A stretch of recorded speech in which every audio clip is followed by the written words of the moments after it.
Hey everyone, what is happening? We are back. We are taking a look at some Cnidaria. This is our next phylum of animals in our invertebrates. These include corals and sea anemones,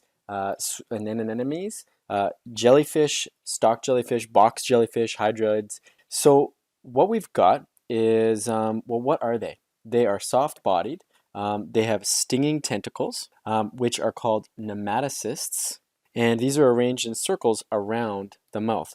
Now they have one opening, and I call this, and you're going to love this term, this is a covalent word of a butt and a mouth, and this is called a bouth. So this is one opening. So this is an incomplete digestive system, unlike ours, which is a complete digestive system. And we're going to get more into that later on.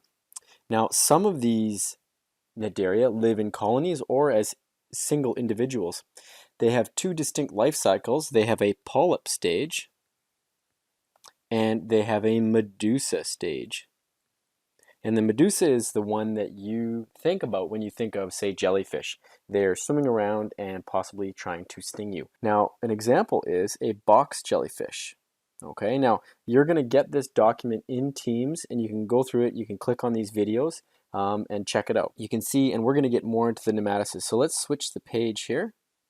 And we're going to look at their body structure. And as you think about our phyla of animals, we've gone from porifera, which are asymmetrical. They really don't have any body structure around symmetry.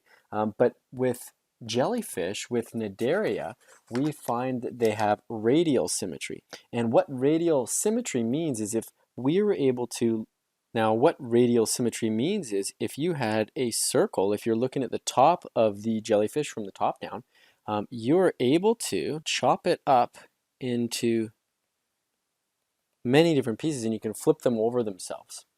Now, there are true tissues, but there are no organs.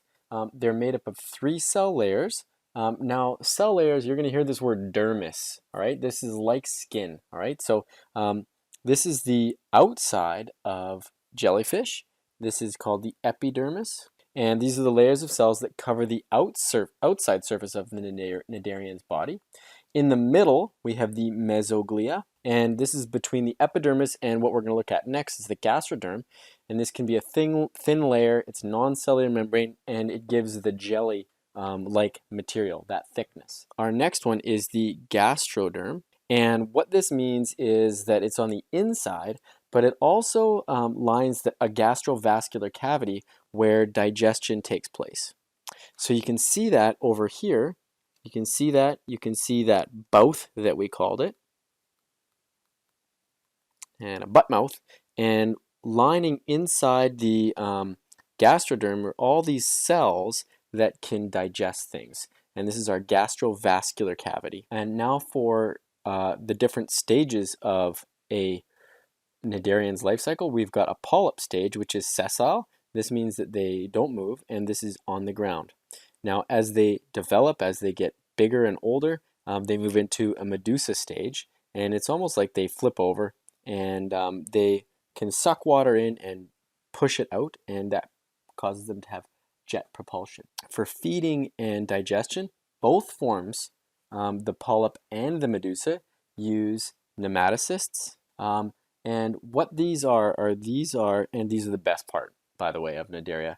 These organelles, they're structures on the tentacles for stinging prey. And they're ridiculously quick. I want you to imagine this is a poison-filled dart or a poison-filled sack with a spring-loaded dart. So on the inside, this is, imagine their tentacle, and we can have this hose with a dart on the end, and it's bathed in poison. So let's put some poison in there. So it's all bathed in poison, and as soon as it touches anything, it goes nuts and springs out and poisons it. Okay, so the dart buries itself in the prey whenever it's touched. And what I want you to do is, as you move to the next page here, this is the best video. Okay, so you're going to be able to look at this in Teams. You're going to have the the notes, and you do not have to print this out. All I want you is to check it out and watch it. And then I want you to check this video out. So go click on this, and I'll post it also in Teams as well on the chat. And just how cool nematocysts are. Okay, and so they use the tentacles to put food into their mouth and then into their gastrovascular cavity.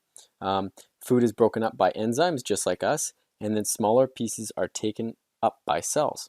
Now, what's really neat about Cnideria, everyone, is that there's a symbiotic relationship with photosynthetic protists inside their like gastrovascular cavity. All right, so there's this protist that gets the CO2 and other wastes from the cnidarian, and the cnidarian gives oxygen and carbohydrates to the protist.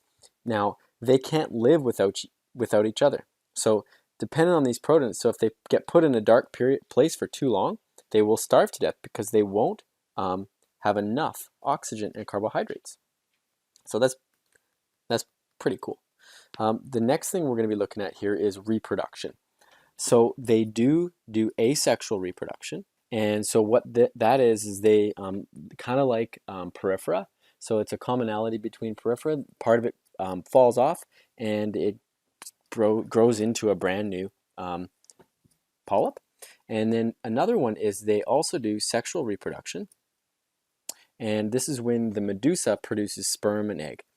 Fertilization is in either water or inside the egg-carrying medusa, and then it creates a little swimming larva, and it goes on to turns into a polyp.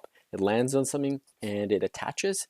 Remember, it's not a plant, it's an animal, so it just attaches, and it's going to be a filter feeder for the first part. Remember that the nervous system, so the porifera didn't have a nervous system, but Cnideria do. They have a simple nervous system, and there's a couple links on the videos below that they actually have an eyes. All right, so they have eyes, but they can actually sense light and dark.